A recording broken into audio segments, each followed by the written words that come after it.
నమస్తే, welcome to Leo. మనతో ఉన్నారు పొలిటికల్ అనలిస్ట్ అంకమరావు గారు. సార్ నమస్తే. నమస్తే సార్, మనం చూసుకుంటే మహానాడు అంగరంగ వైభవంగా జరుగుతుంది. వాస్తవానికి 2019 నుంచి 24 దాకా ఎన్నో అరాచకాలు, అక్రమాలు, అవినీతి ఇవన్నీ చూస్తూ వస్తున్నారు. 2024లో ఎప్పుడైతే ఎన్నికలు జరిగాయో అదే రోజు ఒక తీర్మానం చేసుకున్నారు ప్రజలంతా. ఏంటి అంటే ఇక ఈ రాక్షస పాలన వద్దు అని. ఎప్పుడైతే కూటమి ప్రభుత్వం ఏర్పడిన వెంటనే ప్రజలందరి దగ్గర నుంచి వచ్చినటువంటి ఒకే ఒక నినాదం ఏంటి అంటే ప్రతి ఒక్కరిని వైసీపీ నేతలను అరెస్ట్ చేయండి, లోపల పెట్టండి అని చెప్పి. కానీ పూర్తి ఆధారాలు దొరికిన తర్వాత ఒక్కొక్కరు అరెస్ట్ మనం చూస్తూ వస్తున్నాం. ఈరోజు మహానాడులో కూడా చంద్రబాబు నాయుడు గారు మాట్లాడుతూ ప్రతి ఒక్కరిని కూడా తిన్నది ఏదైతే ఉందో ప్రతి ఒక్కటి కక్కిస్తాను, ప్రతి ఒక్కరిని కూడా జైలు పాలు చేస్తానని చెప్పేసి అన్నారు. అన్న కొద్దిసేపటికే ఇక్కడ అంటే విజయసాయి రెడ్డి గారు కూడా అందరు బట్టలు విప్పేస్తాను, నన్ను అనవసరంగా గెలకొద్దు, గెలికితే జగన్ బట్టలు విప్పుతానని చెప్పేసి చాలా క్లారిటీగా చెప్పేశాడు. దీన్ని ఎలా చూడాలంటారు సార్? ముందుగా 2019 నుంచి 2024 వరకు రాష్ట్రంలో జరిగినటువంటి అరాచకాలు కావచ్చు, అక్రమాలు కావచ్చు, దౌర్జన్యాలు కావచ్చు, దోపిడీలు కావచ్చు, భూములు స్వాధీనాలు తీసుకోవడంలో కావచ్చు, ఆక్రమించుకోవడాలు కావచ్చు, లేదంటే హత్యలు చేసే విధానంలో కావచ్చు, ప్రజలు ఎంత ఇబ్బందులు పడ్డారో దానికి సాక్ష్యం మౌనంగా అన్నీ బరాయించేసి ఎదురు తిరిగితే ఏం చేస్తున్నాడో చూశారు. కాబట్టి సొంత శాసనసభ్యులని కావచ్చు, సొంత లోక్సభ సభ్యుడైనటువంటి రఘురామకృష్ణరాజు గారిని కావచ్చు, ప్రశ్నించిన వాళ్ళని ప్రతిపక్ష నేతలను కావచ్చు ఏ విధంగా హింస చేశాడో చూశారు. కాబట్టి మరీ ముఖ్యంగా రఘురామకృష్ణరాజు గారిని అయితే చంపేయాలని ప్రయత్నం చేశారు పుట్టినరోజు నాడే. అలాగే మిగిలిన వాళ్ళు ఇప్పుడు నలంద కిషోర్ గారు, ఆయన్ని ఎంత దూరం ప్రయాణం చేస్తే ఆయన కూడా విశాఖపట్నం వాసి, ఆయన కూడా చనిపోవడం కూడా జరిగింది. మరి డాక్టర్ సుధాకర్ గారు, ఇలాంటి వాళ్ళు కోకొలలు. మరి ఈరోజు తోట చంద్రయ్య తెలుగుదేశం పార్టీకి సంబంధించిన వ్యక్తి, అతన్ని చంపితే కుటుంబ సభ్యులు ఈరోజు తెలుగుదేశం పార్టీ ఏ విధంగా ఆదుకుందో మనం చూస్తూనే ఉన్నాం. ఇట్లా అందరూ కూడా మౌనంగా బరాయించారు. కానీ వీళ్ళలాగా పిరికి వాళ్ళ పారిపోలేదు, బెదపరుకులు బలకలేదు, ఎదురెడ్డారు, నిలబడ్డారు, పోరాడారు. తిరిగి తన అధినేత చంద్రబాబు నాయుడు గారిని ముఖ్యమంత్రిని చేసుకున్నారు. ముఖ్యమంత్రిగా చేసుకున్నప్పుడు మీరన్నట్టు ప్రజలందరూ కూడా ఏం కోరుకున్నారంటే అధికారంలో రంగంలోనే ఎవరైతే రాష్ట్రాన్ని దోచుకున్నారో, ఎవరైతే ఈ ప్రజల యొక్క ఆస్తులను దోచుకున్నారో, ప్రజలను భయభ్రాంతులకు గురి చేశారో, ప్రజల మీద దాడులు చేశారో, ప్రజల ఆస్తులను ఏ విధంగా అయితే స్వాధీనం చేసుకున్నారో, ప్రజల యొక్క భూములను ఏ విధంగా అయితే వాళ్ళు ఆక్రమించుకున్నారు, ఇలాంటి వాళ్ళందరూ ఇయే కాకుండా ప్రభుత్వానికి సంబంధించినటువంటి ఇసుక కావచ్చు, మద్యం సంబంధించింది కావచ్చు, గనులు కావచ్చు, ఏది అందుబాటులో ఉంటే దాన్ని ఎలా దోచుకున్నారో అవన్నీ ప్రజలు చూశారు. కాబట్టి గమనించారు, కాబట్టి వాళ్ళే అనుభవించారు. కాబట్టి ఈ కూటమి ప్రభుత్వం అధికారంలోకి వచ్చిన తర్వాత వీళ్ళందరికీ శిక్షలు వేయడంతో పాటు ఆ ధనాన్ని ఇనికి తెప్పించేసి ప్రభుత్వం ధనం అయితే ప్రభుత్వం, ప్రజల ధనం అయితే ప్రజలకు ఇప్పించాల్సిందిగా ప్రజల యొక్క మనోభావన. నిస్సందేహంగా కూడా దానికి అనుగుణంగానే వాళ్ళు ఇంత విస్పష్టమైనటువంటి 175కి 164 శాసనసభ స్థానాలు ఈ కూటమి ప్రభుత్వానికి ఇచ్చేసి 11 స్థానాలకి అంటే 151 స్థానాలు వచ్చినటువంటి వైఎస్ఆర్సీపీ పార్టీకి మధ్యలో 5 తీసేసి 11 స్థానాలకి పరిమితం చేశారు. ఈ 5 కూడా పోవడానికి కారణం కూడా చెప్తాను నేను. 5 ఎందుకే ముఖ్యమైందంటే అది దేవుని నిర్ణయం. 5 అంటే అమరావతి అనేది 5 అక్షరాలు. మీరు బాగా గమనించండి, అమరావతి అనేది 5 అక్షరాలు. ఆంధ్ర రాష్ట్ర ప్రజల కోసం 29 గ్రామాల రైతులు త్యాగం చేసిన భూములు త్యాగం చేస్తే ఆ రైతుల్ని ఎంతగా అవహేళన చేశారు, ఏ విధంగా అవమానించారు, ఏ విధంగా దాడులు చేశారు, ఎంత దౌర్జన్యం చేశారు.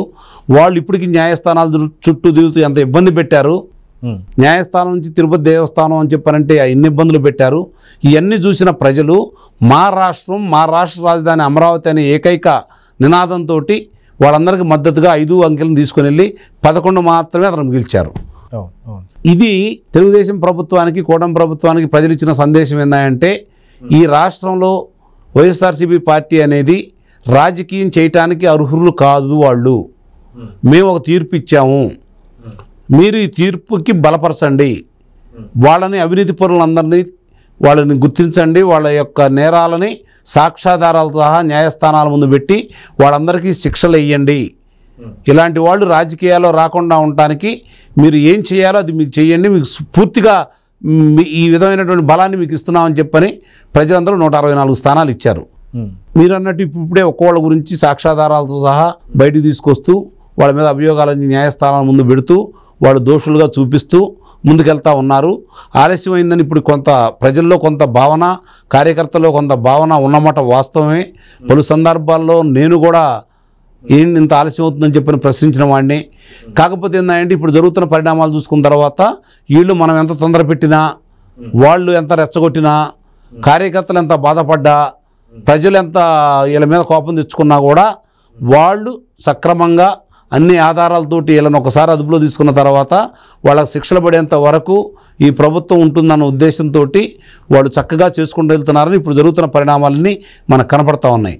ఇదే మాటని ఈరోజు ముఖ్యమంత్రి గారు సభావేదికగా చాలా స్పష్టంగా జరుగుతున్న పరిణామాలన్నీ చూశారు కాబట్టి, ఆయన అనుభవించాడు కాబట్టి, ఆ బాధలు ఆయనను కూడా అనుభవించాడు కాబట్టి, ఆయన అనుభవించాడు, ఉపసభాపతి గారు అనుభవించాడు, సభాపతి గారు అనుభవించారు, హోంశాఖ మంత్రి గారు అనిత గారు ఎదుర్కొన్నారు, లోకేష్ బాబు గారు ఎదుర్కొన్నారు, పవన్ కళ్యాణ్ గారు ఎదుర్కొన్నారు. ఇప్పుడు ఉన్నవాళ్ళు దగ్గర 89 మంది గత ప్రభుత్వం వీళ్ళ మీద అక్రమంగా అభియోగాలు మోపితే ఇంకా వీళ్ళు న్యాయస్థానాల చుట్టూ తిరుగుతూ ఉన్నారు. ఇంతమంది ఉన్నారు కాబట్టి ఎవరు కూడా అంటే ఈ వచ్చింది ఇప్పుడు సంవత్సరం పూర్తి అవుతుంది, ఇది చాలా ఎక్కువ కాలం అని చెప్పని ప్రజలైతే భావిస్తున్నారు. కానీ జరుగుతున్న పరిణామాలు వరుసనే చూస్తుంటూ ఉంటే సాక్ష్యాధారాలు వెలికి తీసే క్రమంలో సహకరించిన అధికారులను కూడా అధిగమిస్తూ ముందుకు తీసుకెళ్లే విధానాన్ని మాత్రం ప్రభుత్వాన్ని, ఈ సిట్టు వారిని, పోలీసుల్ని మాత్రం నిస్సందేహంగా అభినందించి తీరాల్సిందే.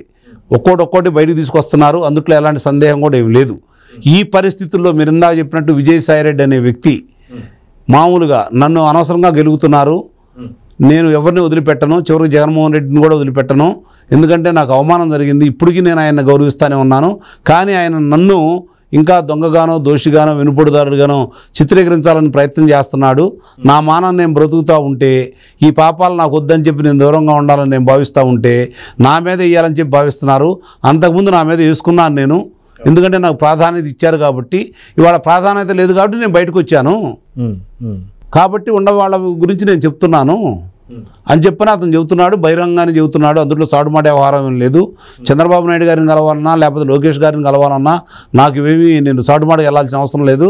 ఆ పార్టీలో నేను లేను, ఇక బయటకు వచ్చాను కానీ నేను సర్వస్వతంత్రుడిని, ఎప్పుడైనా కలుస్తానని చెప్పి అతను బహిరంగంగా చెబుతున్నాడు. కాబట్టి ఇటు చంద్రబాబు నాయుడు గారు ఈరోజు మాట్లాడిన ప్రతి మాట మహానాడు వేదికగా ఆయన అంత భావోద్వేగంతో మాట్లాడారంటే దీళ్ళ మీద సంపూర్ణంగా సాక్ష్యాధారాలు ఈరోజు ఆయన చేతిలో ఉన్నాయి కాబట్టి ఎవరిని వదిలిపెట్టనని చెప్పని అంత విస్పష్టంగా ప్రకటించాడనైతే నేనైతే భావిస్తున్నాను. అయితే అదిగాక ఈరోజు మాట్లాడినటువంటి మాటలు మనం చూసుకుంటే చంద్రబాబు నాయుడు గారు ఈ మహానాడు నెక్స్ట్ 2026 మహానాడు కల్లా నిజంగా వైసీపీ అనే పార్టీ ఉంటుందా లేదా అనేది అయితే చాలా అందరికీ ఒక అనుమానం కింద ఉంది. ఎందుకంటే ఇప్పటికే చాలామంది మంత్రులు అందరు జైళ్ళకు పరిమితమయ్యారు.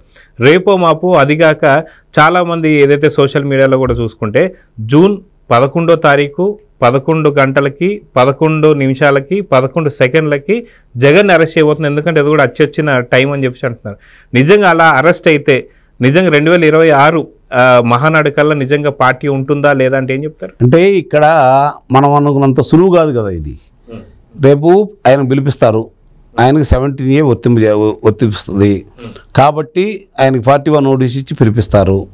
లేదు ఆయనకి 7 సంవత్సరాలు పై మాట పడే శిక్షలు ఉంటాయన్న సెక్షన్లు కనుక వీళ్ళు పెట్టి అభియోగాలు మోపి ఆయన కనుక అదుపులో తీసుకున్నారనుకోండి, ముందు విచారిస్తారు, న్యాయస్థానం దగ్గరికి వెళ్తారు, వాళ్ళు 14 రోజులు రిమాండ్ విధిస్తారు. ఈ 14 రోజులలోపు విచారణ అడుగుతారు వాళ్ళు న్యాయస్థానానికి వెళ్తారు. ఆ న్యాయస్థానానికి వెళ్ళినప్పుడు ప్రభుత్వం తరపున వాదించే వాళ్ళు ఆధారాలు ఇవ్వండి, ఇప్పుడు కనుక ఇతను బయటకు విడుదల చేస్తే ఆధారాలు చెరిపేస్తాడు కాబట్టి మీరు మాకు సహకరించండి, అతన్ని మేము విచారించే అవకాశం ఇవ్వండి అని అంటారు. అతను ఇటు విచారణకు సహకరించడు. ఆ తర్వాత మళ్ళీ అడుగుతూ ఉంటారు. ఈ ప్రయత్నాలు జరుగుతూనే ఉంటాయి. ఈ ప్రయత్నాలు జరగాలంటే అదుపులో తీసుకోవాలి అంటే ముందుగా అతనికి 41 నోటీస్ ఇవ్వాలి. ఆ ఇచ్చిన తర్వాత ఒకసారి ఇస్తారు, రెండోసారి ఇస్తారు, మూడోసారి కదా అదుపులో తీసుకునేది. ఎలాంటి సహకరించట్లేదు అన్న ఉద్దేశంతో ఇవన్నీ జరగడానికి సమయం పట్టిద్ది. మీరు అన్నట్టు 11వ తారీఖు అంటే మహానాడు అయిపోయేది 29వ తారీఖు, అంటే 11వ తారీఖు, ఇవి 2 రోజులు, అది 10 రోజులు, 12 రోజుల్లో ఈ ప్రక్రియ అంతా పూర్తవుతుందని అయితే భావించట్లేదు. అదుపులో తీసుకోవడం ఏంటి, అప్పుడప్పుడు తీసుకోవచ్చు, కానీ ఆధారాలు చూపించాలి కదా, బయటికి రాకుండా చూడాలి కదా. రేపు పొద్దున్న న్యాయస్థానం వీళ్ళకి ముట్టికాయలు వేయకూడదు కదా. అందువల్లే వాళ్ళు చక్కగా అన్నీ కూడా పకడ్బందీగా ఎక్కడ కూడా ఎలాంటి లోపాలు లేకుండా ముందుకెళ్లే క్రమంలో ఉన్నారు. అదుపులో తీసుకుంటారు. అందులో ఎట్టి పరిస్థితుల్లో కూడా ఈ ఆగస్టు 15 లోపే అదుపులో తీసుకుంటారనే సమాచారం అంతా ఉంది. దానికి జూనా జూలైయా అని చెప్పలేం, కానీ ఆగస్టు 15 లోపు మాత్రం అదుపులో తీసుకుంటారు. ఒక్కసారి అదుపులో తీసుకున్న తర్వాత ఈ విచారణలో జరుగుతూ ఉంటే, ఇప్పుడు మీరు చెప్పినట్టు ఆ పార్టీ ఉంటుందా ఉండదా అంటే, ఆ పార్టీలో ఉన్న సభ్యులు ఎలాంటి వాళ్ళు, ఆ పార్టీలో ఉన్న నాయకులు ఎలాంటి వాళ్ళు, ఒకవేళ వాళ్ళు ఆ పార్టీని వదిలిపెట్టి వేరే పార్టీకి రావాలంటే ఎవరు వాళ్ళని స్వాగతిస్తున్నారు? స్వాగతించరు కదా. అవును అవును. నిస్సందేహంగా వీళ్ళకి శిక్షలు పడ్డప్పుడే దాన్ని ఎన్నికల కమిషన్ కావచ్చు, లేకపోతే అప్పుడు మిగిలిన వాళ్ళు కావచ్చు, తిరిగి పునరాలోచించుకొని జగన్మోహన్ రెడ్డిని అదుపులో తీసుకున్న తర్వాత మిగిలిన వాళ్ళు అభియోగాలు ఉన్నవాళ్ళు గ్రామ స్థాయి నుంచి ఉన్నారు కదా. ఒకళ్ళు కాదు, ఇద్దరు కాదు, గ్రామ స్థాయి నుంచి ఉన్నారు కదా. కొన్ని లక్షల మంది ఉన్నారు. 5 సంవత్సరాల ఆంధ్ర రాష్ట్ర విధ్వంసానికి కారకులైన వాళ్ళు గ్రామ స్థాయి నాయకులు కానించి కొన్ని లక్షల మంది ఉన్నారు, అధికారులతో సహా.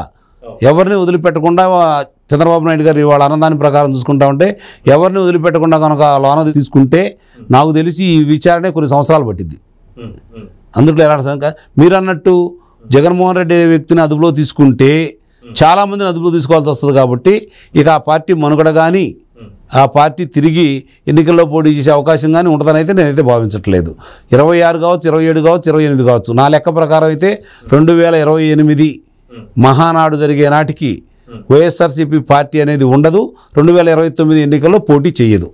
అంత మాత్రం నేను గట్టిగా చెప్పగలను. సో చూద్దాం సార్, ఖచ్చితంగా మీరు అన్నట్టుగా మరీ వచ్చేటువంటి మహానాడు కావచ్చు, దాని తర్వాత మహానాడులో కావచ్చు, అప్పటికి ఏదైతే వైసీపీ పార్టీ ఉంటుందా ఊడుతుందా అనేది ప్రజలు కూడా ఎలాంటి డెసిషన్ తీసుకుంటారో చూద్దాం. మరి నమస్తే. నమస్తే. Please subscribe to Leo news for more videos.